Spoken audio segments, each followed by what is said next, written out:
Hello, everyone, and welcome to Careers Express. I'm Elisabeth, from an associate from Cyprus Mail, and today we will be focusing on hiring more for skills and less for academic qualifications and industry experience. Joining me today is Steve Slocombe from GRS Recruitment. He's the founder of GRS Recruitment. So welcome, Steve. Thank you very much. Thank you, Elizabeth.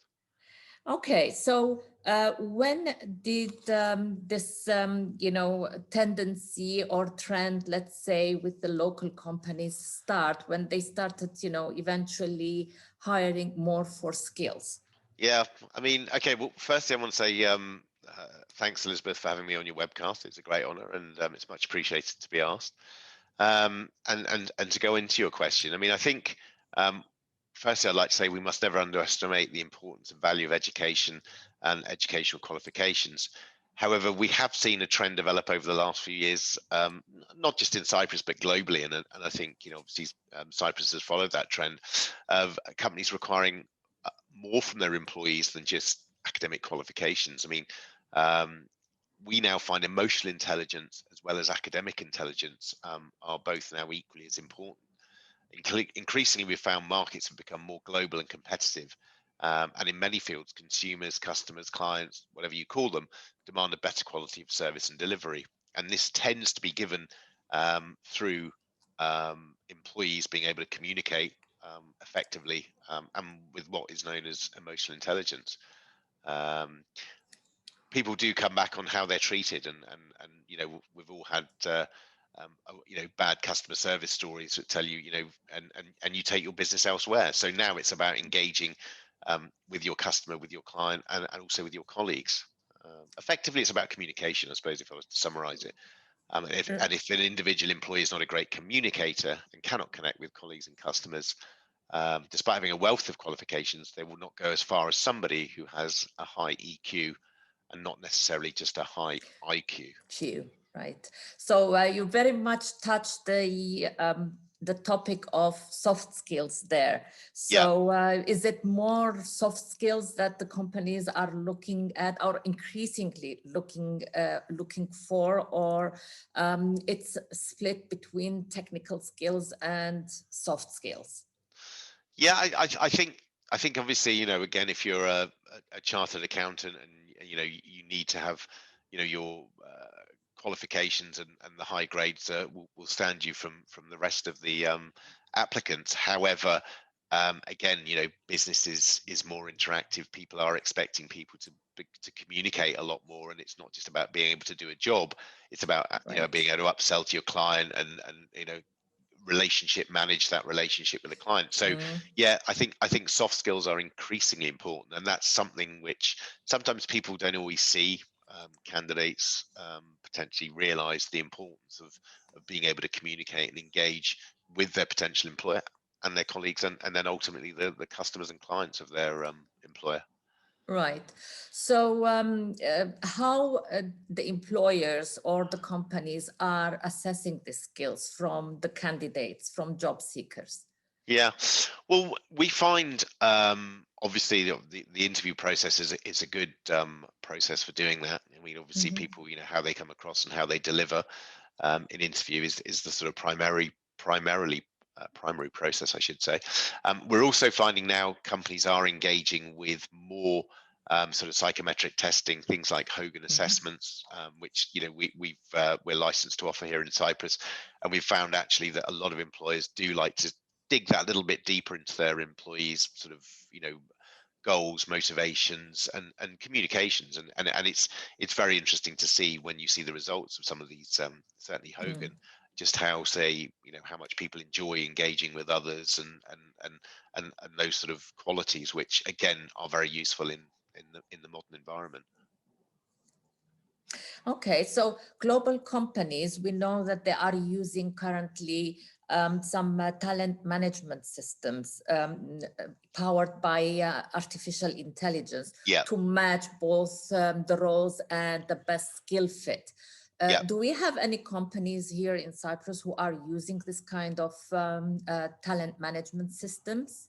Yeah, I mean, I'll be honest. In Cyprus, we haven't really seen these sort of areas where people are using what I would say AI in Cyprus or Malta, um, and I think it will come. But I think at this stage of the game, the artificial intelligence systems required to sort of replace the humans, while it is available, I think it's going to be a while before it hits the sort of mainstream and companies can afford to use it, because obviously it's cutting edge Mm, technology, which I would imagine is yes. extremely expensive. So Mhm. it is there, and it is on the horizon, and I think that's something we all need to be aware of.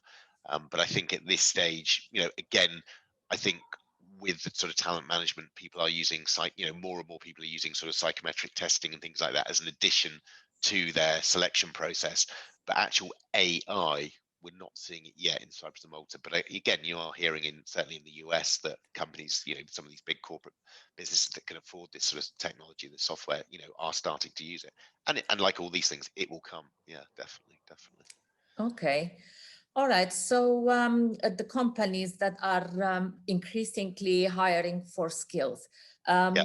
are they hiring new people, or they are, or they're reskilling their own people and placing them or redeploying them internally? Yeah, well, I mean, a combination of both, really. I mean, obviously, we're seeing new employers looking for sort of new skill sets, and I think we're also seeing, again, employers looking at their existing employees and thinking where best can they be suited to the roles within the organization. And another service that we've been offering and has been, and actually we did it internally, was a thing called Clifton Strengths. I'm sure we've all had a situation where we've had an employee who is great at doing a couple of jobs. You give them another job to do and they just do a very bad job with it, and you sort of think, well, actually, why is that? And instead of actually making maybe a failure come from that employee to the company, you actually need to think, okay, well, we've identified this employee's strengths, so any Mhm. work that we have with this, we're going to pass to them. And Clifton Strengths, which we've used, say, internally and to clients, has been amazing, when actually, especially for at the management level, maybe when you're looking at maybe appointing people for managing staff or managing clients, you really get down to what their strengths are and what their weaknesses are. And okay, Mm. with Clifton Strengths, you don't highlight weaknesses. You just, that is just a non-strength, which is an Mhm. interesting way of looking at things. But again, I mean, we have people who are amazing at, customer engagement, client relationship, da da da. You give them a proposal to write, and they'll and it will be a disaster. So, Yeah. but as the employee's tool, that tells me I'm not going to give that person a proposal to write, because it's not going to be a good piece of work. Whereas if Mm. I've got a new client, I've got a new customer, I'm going to get my particular employee straight in front of them, because I know they'll win them over, they'll bring them in. And so again, we're finding these are very useful. And again, managing people, I mean, people get appointed to become a manager because they've been in the job for 20 years or 10 years, as opposed to their abilities to manage people. And by doing things like Clifton Strengths, you actually see this person is not a people manager. They're great working on their own, they're great, very independent, self-motivated, but you try and ask them to manage, it's not a strength of theirs. And so you Right. should be sort of saying, maybe this person who's only been with the business 3 years, but they're a people person, they're a very good manager. Yeah. And again, it's that. So we are sort of seeing, different tools being used by companies in Cyprus. And again, this is we've been going for 15 years, and when we started, it was, this stuff was not even on the radar, but we are now seeing a great uptake from companies using these tools. So Right. Okay, so which roles you can see from the companies that are for which roles are they trying to fill with the more skills side of things rather than academic yeah. um, qualifications or the transferable skills, let's say. Yeah, I mean, again, Which? yeah, it's across the board. I mean, basically, we see that all Mm-hmm, businesses now realize that communication skills, emotional intelligence are so important, and they're as important, if sometimes not more important, than educational qualifications. Because I mean, just if I use my own experience, I mean, when I interview people to work for GRS or for Fairfax, my first selection process is how they communicate over the phone. I listen to people, not necessarily about what they're saying to me, but how they're saying it. I. And then if that goes well, then I'll consider the sort of interviewing them for, um, to come in, and then I will look at their qualifications. I mean, I say, to me, I'm a massive believer. Okay, our job does involve a lot of communication of actually being able to pick the phone up to somebody and hearing how they present themselves and how they speak. And then, if that goes well, I'll look at their academic qualifications and then bring them in. And incidentally, we have a 4-stage interview process within our company, so that the whole management team gets to meet them, because again, I think, one or two people's views are good, but I think 4 people's views are better. So Yeah. it's and that is, as I say, across the board, people are really basically valuing the importance of communication and emotional intelligence. So we're not saying it's just in this sector or that sector. We've seen it right through from accounting through to Everyone. payment solutions. Yeah, people want communicators. What about the techies? Because we know that tech companies are on the rise. A lot of positions, or most positions right now, or vacancies, are in the technical, with the technical skill requirement. So the employers, they're looking for soft skills from techies as well. So I mean, I think you're in a distinct advantage if you have the technical skills and the soft skills. I mean, as you rightly say, with the IT, probably that's the exception to the rule.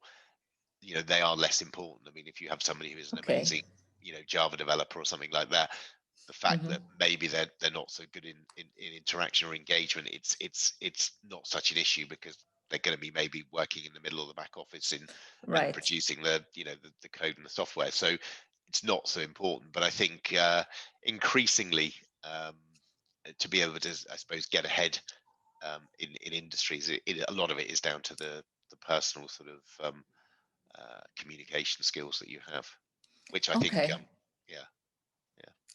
Okay, good. So do you expect this trend of hiring for skills to expand further within 2021 and beyond? Yeah, I mean, absolutely. I think it's going to continue. I don't think it's going to change. And I think as we, again, global competition, to keep clients, to keep people engaged, people want to engage with people like themselves, and I think that's going to continue. It's not going to change at all. Good. Okay. So how can job seekers demonstrate their skills? It's important for candidates to focus on how they communicate and how they present themselves at interviews. Um, Again, people don't always sort of think this. They need to take a step back and they need to be prepared for the interview, knowing about the company, preparing for the interview questions, likely interview questions they're going to get. But also a bit further than that, they also have to have what we call a USP, like a unique selling point or unique selling pitch, where they can basically briefly pitch themselves to a potential employer. And again, employers are more likely to employ a confident and coherent individual who can express themselves in a positive and succinct manner. And again, this goes back to the emotional intelligence. People sit up and take notice of somebody when they can talk and when they can converse freely. So that's to me is the key, and that's what people should focus on. Is what's my pitch? How can I sell myself? Okay, so to conclude, what you would advise the job seekers to do, and how to prepare, or what is the priority for them in preparation to an application for a job? Yeah, I would always say, application for a job or an interview, or certainly for an interview, be prepared, be positive, and pitch yourself. I mean, it's almost like the 3 Ps: prepared, positive, and pitch. Okay. All right. Thank you very much, Steve, for having you for this interview. I'm sure that the readers of the Cyprus Mail will enjoy the topic that we discussed today, and it will be most useful to them. And hope to have or see you again on a similar interview, or for another topic, maybe in the future. Yeah. Thank you very much. Thank you very much for having me, Elisabeth. Thank you. Thanks.